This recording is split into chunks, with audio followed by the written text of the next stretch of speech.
ಭಾರತೀಯ ಭಾಷಾ ಸಂಸ್ಥಾನ ಸಂಸ್ಥೆ ವತಿಯಿಂದ ಮೈಸೂರಿನಲ್ಲಿಂದು ಅಂತಾರಾಷ್ಟ್ರೀಯ ಮಾತೃಭಾಷಾ ದಿನಾಚರಣೆ ಕಾರ್ಯಕ್ರಮಕ್ಕೆ ಎನ್ಸಿಇಆರ್ಟಿ ಪ್ರಾಂಶುಪಾಲ ಪ್ರೊಫೆಸರ್ ಪ್ರದ್ಯುಮ್ನ ಕುಮಾರ್ ಸೇಠಿ ಚಾಲನೆ ನೀಡಿದರು. ಈ ವೇಳೆ ವಿವಿಧ ಪುಸ್ತಕಗಳನ್ನು ಬಿಡುಗಡೆ ಮಾಡಿದರು. ಈ ಸಂದರ್ಭದಲ್ಲಿ ಭಾರತೀಯ ಭಾಷಾ ಸಂಸ್ಥಾನದ ನಿರ್ದೇಶಕ ಪ್ರೊಫೆಸರ್ ಶೈಲೇಂದ್ರ ಮೋಹನ್, ಪ್ರಾಧ್ಯಾಪಕ ಹಾಗೂ ಉಪನಿರ್ದೇಶಕ ಪಿಆರ್ಡಿ ಫರ್ನಾಂಡಿಸ್, ಸಹಾಯಕ ನಿರ್ದೇಶಕ ಡಾ ಪಂಕಜ್ ದ್ವಿವೇದಿ ಮತ್ತಿತರರು ಉಪಸ್ಥಿತರಿದ್ದರು.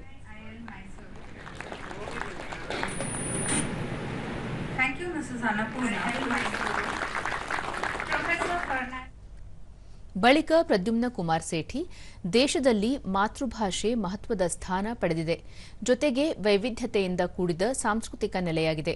ಹಲವಾರು ಭಾಷೆಗಳಿಂದ ಕೂಡಿರುವ ರಾಷ್ಟ್ರೀಯ ಶಿಕ್ಷಣ ನೀತಿ ಅಷ್ಟೇ ಪ್ರಾಮುಖ್ಯವಾಗಿದೆ ಎಂದು ತಿಳಿಸಿದರು.